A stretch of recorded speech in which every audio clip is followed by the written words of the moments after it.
First, imagine you're lying in your bed in Moscow, lights off, windows closed, and suddenly a barely heard buzz rattles through the air. Within minutes, 93 drones pierce the night sky, turning the city into what feels like a war zone. Explosions, sirens, shattered glass, and rooftops alight with fire. Hello everyone, welcome back to the War Diary channel. Please subscribe and like my videos. Tonight we dive deep into Moscow turns into a war zone, 93 drones in one night, and examine every angle of this shocking event. It begins with that story hook, a quiet night shattered by the thunder of drones. We'll break it down: exterior chaos, interior impact, how performance, military, city, defense played out, safety features or lack thereof, the unique selling points of such an assault, the price paid in lives and infrastructure, and then wrap up with a conclusion and reflection. Outside, the cityscape transformed. Moscow's skyline, once familiar and serene, was suddenly lit up by flashes and streaks of fiery trails. The drones came en masse, swarming over neighborhoods, business districts, and critical infrastructure. Street lamps flickered as electromagnetic interference and shockwaves rippled outward. Windows shattered, facades crumbled, and vehicles were thrown off balance by concussive blasts. Entire blocks were thrown into darkness as power lines were severed. Fires erupted in multiple locations, sending plumes of smoke rising above the city's silhouette. The night sky became a chaotic ballet of glowing projectiles, tracer-like paths of destruction. Soldiers scrambled to deploy countermeasures. Anti-air turrets turned skyward. The hum of drones was constant, a menacing soundtrack. Where the drones struck directly, structures collapsed or were reduced to rubble. Where they passed nearby, buildings shook, glass rattled, and ceilings cracked. The city's usual hum of traffic, nightlife, distant horns, was replaced by explosions, alarms, and distant screams. Streets became impassable, sirens everywhere. The external performance of war manifested in the rawest visual form: fire, smoke, falling debris, desperate people fleeing or taking cover. The images are harsh: streets flooded with confusion, ambulances weaving through chaos, first responders rushing into danger. The external world was a war theater in miniature. Inside, the impact was immediate but terrifying in scale. Homes shook, ceilings cracked, glass rain fell into living rooms, families huddled in basements or corridors. Air raid alerts blared. Some apartments lost power, plunging residents into darkness. Backup lighting flickered on. Although most people survived, trauma was inflicted in moment. Children crying, elders praying, everyone wondering whether another drone would burst through the walls. In offices, data servers were disrupted, alarms went off, communication gear overloaded. The interior effects were swift and disorienting. As for performance, this isn't a product but an assault of military scale. So let's treat it as performance of strategy, execution, and response. The offensive side aimed for speed, surprise, and saturation. Sending 93 drones in one night is a massive show of capability, both in numbers and in coordination. Some drones were decoys, some armed, some designed for electronic warfare. The attackers hoped to overwhelm air defenses, saturate radar, and exploit blind spots. On Moscow's side, performance hinged on detection systems, engagement protocols, electronic jamming, anti-air missiles, and rapid response forces. Some drones got shot down, others forced to crash. The city's anti-drone grid responded by scrambling interceptors, deploying counter-drone drones using radar, optics, and jamming systems. But the performance wasn't flawless. Some drones slipped through, causing damage. The event thus exposed gaps: response time, overlapping blind zones, limitations of electronic warfare, delays in communications, and the human factor in decision-making under stress.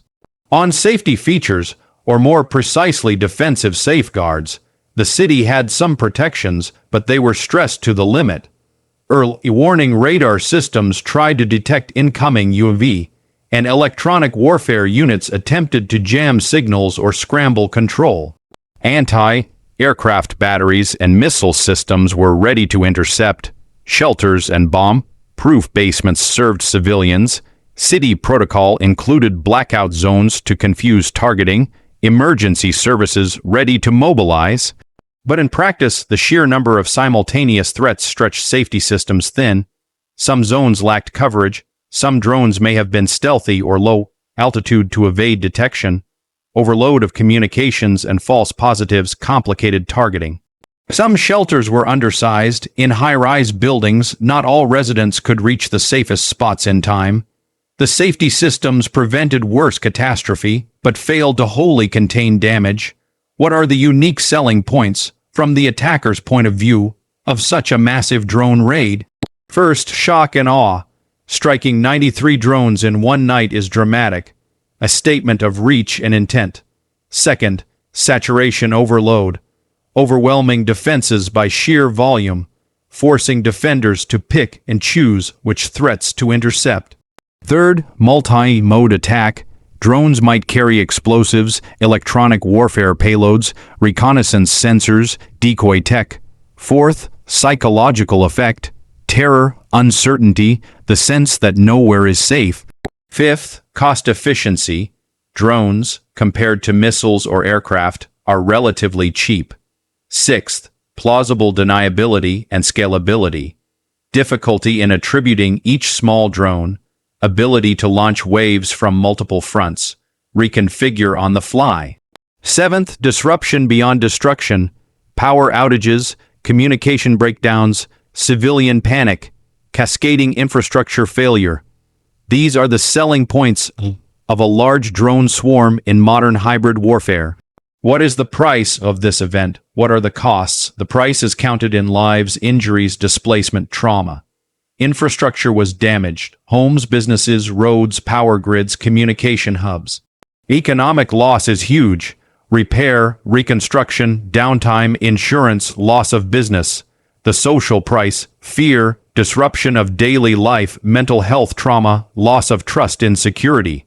Political repercussions, blame, outrage, propaganda use. Militarily, resources must be diverted to rebuild defenses, repair losses, and reconfigure strategies. There is also strategic cost, emboldening further attacks, escalation, retaliation, destabilization of public confidence. In short, the price is immense, both in human suffering and in strategic consequences. Now the conclusion: what does this event teach us? Moscow, once considered a safe rear area, is now in the crosshairs of modern drone warfare. The night of 93 drones revealed both offensive innovation and defensive vulnerability. While Moscow's defenses mitigated worst outcomes, they didn't eliminate danger. The event underscores the changing nature of war. Drones are the new artillery, capable of piercing deep, multiplying threats and shattering the illusion of sanctuary. Cities must adapt more robust, layered defense, more radar coverage, faster reaction systems, distributed shelters, autonomous interception units, smarter jamming, resilient infrastructure. Civilians must be prepared, educated, and embedded in response plans. Politically, such raids will shape narratives of strength and weakness, influence diplomacy, force reallocation of budgets, and change how wars are fought. As for us, watching from afar, the War Diary audience, we must remain vigilant, aware, and informed. This kind of raid isn't just news, it's a wake-up call about the trajectory of warfare in the 21st century. Thank you for watching this full review. If you found it meaningful, hit subscribe, like, and share. Stay tuned for the next episode where we'll analyze counter, drone defenses, and future tech.